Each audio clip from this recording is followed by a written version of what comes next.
अगर आप लड़कियों के शोषण या फिर मार काट के बारे में नहीं सुन सकते हैं then please skip this video. I gave a trigger warning in the beginning, पर मैं अभी भी बोल रहा हूँ ये चीज। राजस्थान में एक पॉलिटिशियन के बेटे को एक लड़की पसंद आ जाती है। वो लड़की बहुत सुंदर थी एंड उसके डैड की मिल थी, so it was an upper middle class family. तो लड़की के घर वालों ने लड़कों के घर वालों को उसकी फोटो भेजी एंड वो लड़की दिखने में भी सुंदर थी। पर लड़के के घर वाले ये फोटो लेकर अजमेर के एक फोटो बूथ में गए जहाँ फोटोज डेवलप होती थी।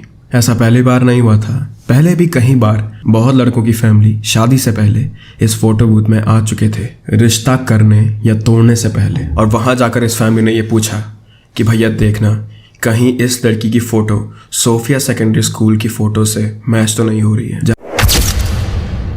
जहां से 250 लड़कियों के सेक्स स्कैंडल की खबर आई थी। 250 ऐसी लड़कियां जो कि बहुत बड़े घर से आई थी, पर एक के बाद एक शोषण होने के बाद भी सब लोग चुप रहे या जो आवाज उठाना चाहते थे उन्हें चुप करा दिया गया। So let's learn a little more about the biggest sex scandal in India and इसके चलते कैसे 250 लड़कियों का रेप हुआ एंड कई सारी लड़कियों ने खुदकुशी कर ली। ये रहा हमारी होने वाली बहू का फोटो। छोरा ये पता करके बताओ कि कहीं हमारे होने वाली बहू का बलात्कार तो नहीं हुआ है। 1992 अजमेर राजस्थान। अजमेर एक बहुत ही ज्यादा पवित्र जगह हुआ करती थी। कहीं सारे होली स्थल है यहाँ और दुआओं के लिए अजमेर शरीफ काफी माने और जाने जाते थे। तो अजमेर में एक सोफिया सेकेंडरी स्कूल था जो आज भी है, और ये स्कूल बहुत पॉपुलर था अपनी पढ़ाई के लिए। ये एक गर्ल्स स्कूल था, कोएड नहीं था, तो ऑब्वियसली वहाँ सारी लड़कियां ही पढ़ती थी। लोअर मिडिल क्लास की लड़कियां और बहुत बड़े बड़े घर की लड़कियां भी यहाँ पढ़ती थी, क्योंकि सोफिया स्कूल पढ़ाई पे फोकस करता था। तो जो भी स्मार्ट होगा, जो भी विद्वान होगा, वो वहाँ एडमिशन ले सकता है। एक गर्ल्स स्कूल में होने की वजह से यहाँ के सारी स्टूडेंट्स लड़कों से स्कूल से बाहर ही इंटरेक्ट कर पाती थी। इसी स्कूल की 8th क्लास में पढ़ने वाली एक लड़की स्कूल के बाहर पे एक लड़के से मिली जिसका नाम था फारूक चिश्ती। फारूक ने इस लड़की को अप्रोच करा और कुछ टाइम बात करने के बाद इन दोनों की दोस्ती काफी गहरी हो गई। वो स्कूल के बाद काफी मिलने लग गए एंड ये चीज क्लियर थी शुरुआत से कि फारूक इस लड़की से बहुत बड़ा है एज में। पर उस समय इस स्टूडेंट को उस बात से कुछ फर्क नहीं पड़ता था। दोनों की दोस्ती बहुत ही जल्द प्यार में बदल गई थी और अब इनका मिलना काफी ज्यादा फ्रीक्वेंट हो गया था। सो नॉर्मल चीजें जो कपल्स करते ही हैं। कहीं बार ये लड़की स्कूल बंक करके फारूक के साथ घूमने जाती थी। इन दोनों का प्यार अब इतना गहरा हो गया था that they blindly trusted each other. एक दिन फारूक ने इस स्टूडेंट को अपने फार्म हाउस पे बुलाया। पहले इस लड़की को पता नहीं था कि फारूक के इरादे क्या थे, पर वो अभी भी उसके आसपास कंफर्टेबल थी। फारूक ने उसे कंफर्टेबल फील कराया और फिर जब इस लड़की का गार्ड पूरा डाउन था तो फारूक ने उसे सेक्स के लिए अप्रोच करा and they did have sex. पर इन सारी चीजों के दौरान फारूक ने इस लड़की की कुछ फोटोज क्लिक कर दी थी। Let me remind you this thing again कि ये 1991-1992 की बात है।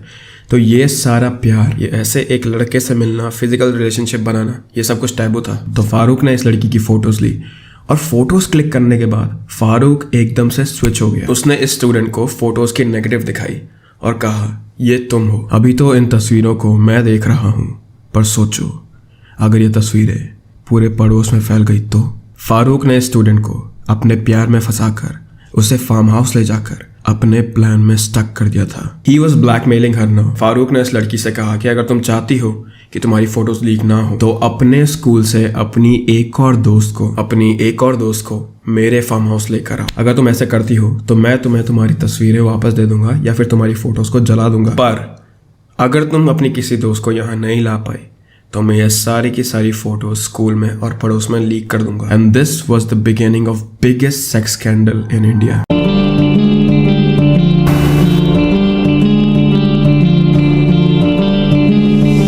फारूक चिश्ती ने शुरुआत में एक लड़की को टारगेट करा, उसको अपने प्यार में फंसाया, और जब ये लड़की वल्नरेबल थी तब फारूक ने मौके का फायदा उठाकर उसकी अश्लील फोटोज खींची। फिर इन्हीं फोटोज का यूज करके एक और लड़की बुलाई, उसके साथ सेक्स करा और उसकी भी फोटोज ली। और ऐसा कर करके इन लोगों ने एक चेन बना दी थी जहां पहली लड़की अपना नाम खराब होने से बचाने के लिए मजबूरी में अपने साथ एक दोस्त को लेकर आती थी। और फारूक चिश्ती इन सबको सेम प्रॉमिस करता था कि अगर तुम अपनी फ्रेंड को लेकर आओगे तो मैं तुम्हारी फोटोज चला दूंगा या तुम्हें दे दूंगा। ये लड़कियां किसी को बता भी नहीं सकती थी कि उनके साथ क्या हुआ, वरना लोग इन्हें ही दोष देंगे। और एक पावरफुल और फियरफुल पॉलिटिकल फैमिली से लोग नजरें भी नहीं मिलाते हैं तो लड़ना तो बहुत दूर की बात है। तो एक लड़की के थ्रू दूसरी और इस चेन में होने की वजह से 250 लड़कियों के साथ सेम चीज हुई। क्योंकि ये 1991 का केस है तो अलग अलग रिपोर्ट्स में अलग अलग चीजें बताई गई हैं, पर ज्यादातर न्यूज आर्टिकल और ज्यादातर रिपोर्ट्स में ये भी बताया गया है कि सारी लड़कियां इसमें सोफिया स्कूल की तो थी, पर एक दो लड़कियां आसपास की भी थी। पर कई बार ऐसा होता था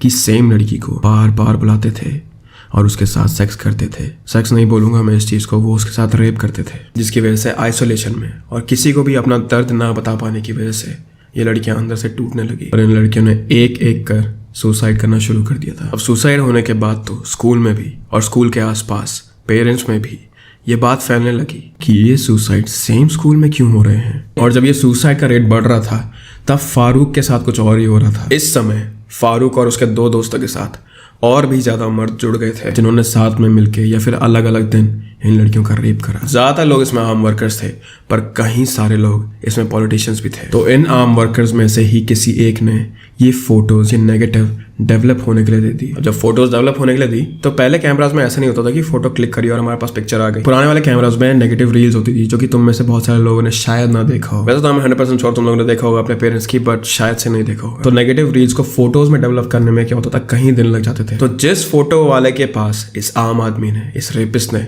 ये फोटोज डेवलप होने के लिए दी थी, उसने यही सेम फोटोज अपने दोस्तों को दिखाई और उस दोस्त ने अपने दोस्त को दिखाई और फिर उस दोस्त ने अपने दोस्त को दिखाई और ऐसे करते करते ये नेगेटिव्स, ये फोटोज सर्कुलेट होने लग गए। यही बात और फोटोज पेरेंट्स तक भी पहुंच गई थी और लोगों ने दोनों सुसाइड और फोटोज को मिला के कहा कि हमारी बच्चों के साथ शोषण हो रहा है और उन्हें आइसोलेट करा जा रहा है। Okay, let's just take a brief moment and let me explain this thing to you, ताकि तुम्हारे अंदर ये बात कर जाए। एक पूरे स्कूल की लड़कियां, एक ऐसा स्कूल जहां बहुत सारी लड़कियों का रेप हो रहा है, उनकी फोटोज आस पड़ोस में सर्कुलेट हो रही है, उनके बारे में बात करी जा रही है। 250 प्लस गर्ल्स और 250-200 लड़कियों में से कई सारी लड़कियों ने सुसाइड भी कर दिया था। तो तुम लोग ये इमेजिन कर सकते हो कि ये कितना बड़ा मुद्दा था उस टाइम पे। पर इतना सब कुछ होने के बाद भी ये केस कहीं नहीं छपा, ये केस किसी न्यूज में नहीं आया, कोई भी इस केस के बारे में बात नहीं कर रहा था। इसीलिए अगर तुम इस केस के बारे में ढूंढोगे भी इस वीडियो के बाद तो तुम्हें इसमें कोई भी वीडियो फुटेज नहीं दिखेगी किसी भी न्यूज की। वीडियो फुटेज तो क्या है, इस केस के बारे में सिर्फ 3 न्यूज़पेपर आर्टिकल है जो मुझे मिले। ज्यादातर डॉक्यूमेंटेशन इस केस का एक बुक के थ्रू हो रखा है और विकिपीडिया में कुछ आर्टिकल्स हैं जो कि उस टाइम के लोगों ने अपनी कहानी सुनाई है। तो लोग बोलते तो हैं कि 250 प्लस गर्ल्स,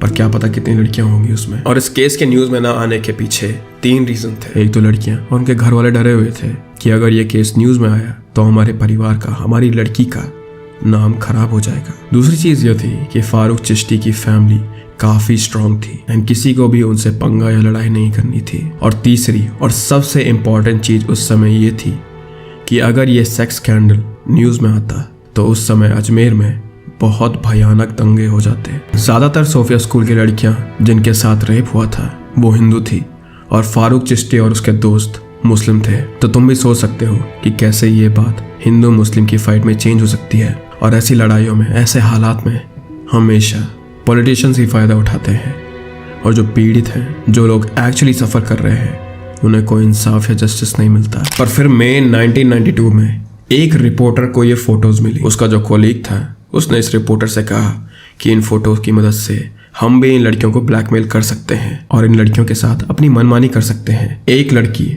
जिसकी फोटोज हमारे पास है वो डरी हुई हालत में हमारी बात मान ही जाएगी और अपना नाम बचाने के लिए कुछ भी करेगी। तो इस रिपोर्टर को लगा कि अगर एक न्यूज फीड में काम करने वाला बंदा ऐसी बातें कर सकता है, अगर ये आदमी जो हमेशा क्राइम के आसपास रहता है ये इन लड़कियों का इस लेवल पे फायदा उठा सकता है, तो सोचो कितनी फोटोज डुप्लीकेट हुई होंगी, कितनी लड़कियों को उनका दूध वाला, उनका राशन वाला, उनका टेलर, उनका टीचर, कितने लोग इन लड़कियों को ब्लैकमेल कर रहे होंगे। तो नवज्योति के रिपोर्टर ने पॉलिटिकल प्रेशर के बारे में अवेयर होते हुए भी ये फोटोज ली और फारूक चिश्ती और उसके दोस्तों की शक्ल ब्लर ना करते हुए ये न्यूज़ अखबार में छाप दी। जैसे ही ये खबर न्यूज़पेपर में छपी अगले दिन अजमेर पूरा बंद हो गया। बहुत सारे बड़े बड़े पॉलिटिशियंस ने अपनी चमड़ी की तरह इस बात को हिंदू और मुस्लिम में ऑब्वियसली डिवाइड कर दिया। और अब इस केस के बारे में जिसको पता नहीं था वो भी इस केस को प्रोपेगेंडा बनाकर इस बारे में दंगे कर रहा था। नवज्योति अखबार के जहां ये स्टोरी सबसे पहले रिलीज हुई थी उनके रिपोर्टर का नाम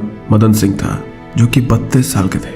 नवज्योति अखबार में ये फोटोज और नाम आने के बाद 4 सितंबर की रात से मदन सिंह के साथ कुछ अजीब सी चीजें होने लगी। वो घर से वापस ही आ रहे थे तभी उन्होंने देखा कि एक मारुति वैन उनका कहीं देर से पीछा कर रही थी। नॉर्मली एक कार सड़क में एक आदमी को पास कर ही देगी, पर ये मारुति वैन मदन सिंह जी का आधे घंटे से पीछा कर रही थी। जैसे ही वो पीछे मुड़े देखने के लिए कि क्या हो रहा है, तभी उन्होंने देखा कि वैन के अंदर 4 लोग थे, जिसमें से आगे वाली पैसेंजर सीट में बैठे हुए आदमी ने अपना हाथ खिड़की से बाहर निकालकर मदन सिंह की तरफ एक गोली चलाई, जो कि मदन सिंह के राइट हिप पर लगी। ये गोली लगने के बाद मदन सिंह चल नहीं पा रहे थे और उन्होंने अपने आप को बचाने के लिए पास के एक नाले में छलांग लगाई।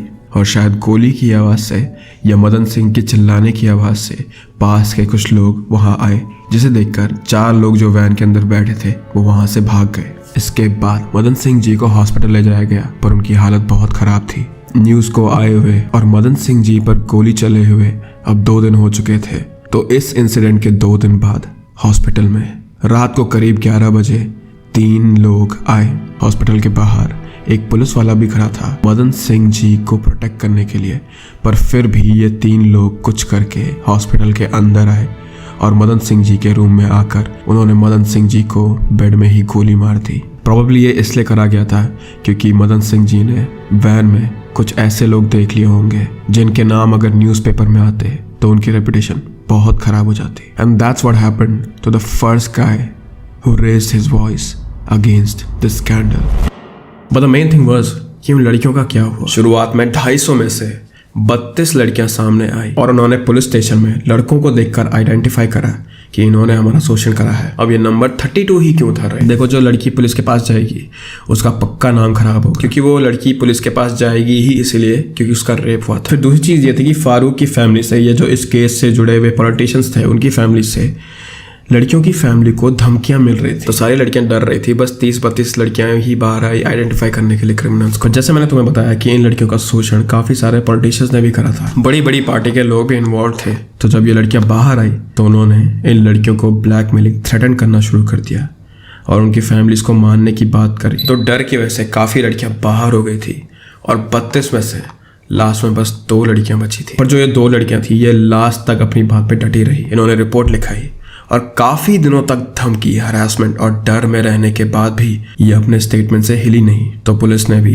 नवज्योति अखबार में जो क्रिमिनल्स की फोटोज छपी थी, उनमें से कुछ को तो फोटोज के थ्रू और कुछ के नाम मेंशन हुए थे न्यूज में, उसके थ्रू अरेस्ट करना शुरू कर दिया। 2 दिन में अलग अलग टाइम में पुलिस ने 12 लोगों को अरेस्ट करा और इन सब में से 8 लोग अजमेर छोड़ के भाग चुके थे और वो आज तक की डेट में भी नहीं पकड़े गए हैं। Such a big sensation, such a big case. कितनी लड़कियों की लाइफ बर्बाद हो गई, कितनी लड़कियों ने तो अपनी जानें ले ली हैं। इसकी सजा क्या होगी? उम्र कैद या फांसी। तो ये केस इतना सीरियस होने की वजह से कोर्ट में 6 साल तक चला। इसके बीच में कहीं और लड़कियों ने अपनी जान ले ली, कहीं लड़कियों ने अपनी फैमिली के साथ अजमेर छोड़ दिया और इन 6 सालों में कहीं क्रिमिनल्स भी गायब हो गए थे। पर फाइनली 1998 में कोर्ट ने यह फैसला सुनाया कि जितने भी लोग पकड़े गए थे या जितने लोग इस केस में पकड़े जाएंगे, उन सभी को उम्र कैद की सजा होगी for rape and abduction also. इतना सीरियस केस, इतनी सारी जानें चलेगी, फिर भी ये स्टेटमेंट सुनाने में 6 साल लग गए कोर्ट को। पर चलो कोई बात नहीं, इतने देर में हुआ पर एटलीस्ट 6 साल बाद इंसाफ तो हुआ। सभी लड़कियों की फैमिलियां खुश होंगी, that's what matters at the end, right? नहीं, that's not how this ends.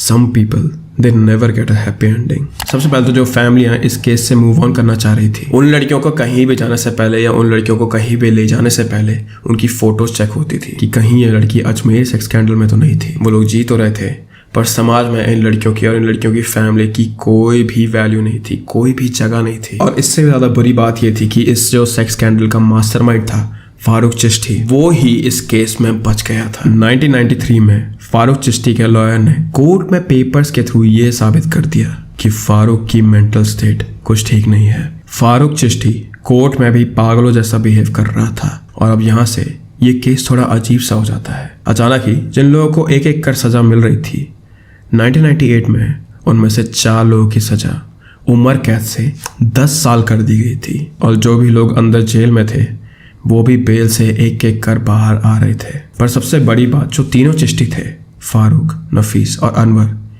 तीनों को ही पुलिस ने नहीं पकड़ा। जो मेन कल्प्रिट थे इस चीज में, वो अपना आराम से बाहर घूम रहे थे। सब लोगों को पता था कि सच क्या है, कोर्ट में बैठे हुए जज को भी पता था कि सच क्या है, ये सब कुछ किसने करा है, पर फिर भी मेन मुजरिम ही आराम से जी रहा था। Again I have to state this thing कि 250 लड़कियों का रेप, जिनमें से कई सारी लड़कियों ने अपनी जान दे दी थी, और ये है हमारा जस्टिस सिस्टम। पर 2007 में फारूक चिश्ती को कोर्ट ने अपराधी क्लेम कर दिया था और उसे लाइफ इम्प्रिजनमेंट की सजा सुना दी गई थी। 1998 से 2007 इतने साल लग गए ये स्टेटमेंट आने में, पर हमारे लॉ में इतने छेद हैं कि you won't believe what I am about to say next. Let me just read this thing directly from the article. 2013 में हाई कोर्ट ने यह कहा कि फारूक चिश्ती ने बहुत सजा झेल ली है, इसे और तंग ना करा जाए और अब इसे रिहा कर दिया जाए। फारूक चिश्ती अभी भी अजमेर में ही रहता है, जहां उसका सेम पहले जैसा दबदबा है, और अब तो लोग उससे और ज्यादा डरते हैं। और ये है इस केस की सच्चाई, ये है इंडिया के बिगेस्ट सेक्स स्कैंडल की सच्चाई।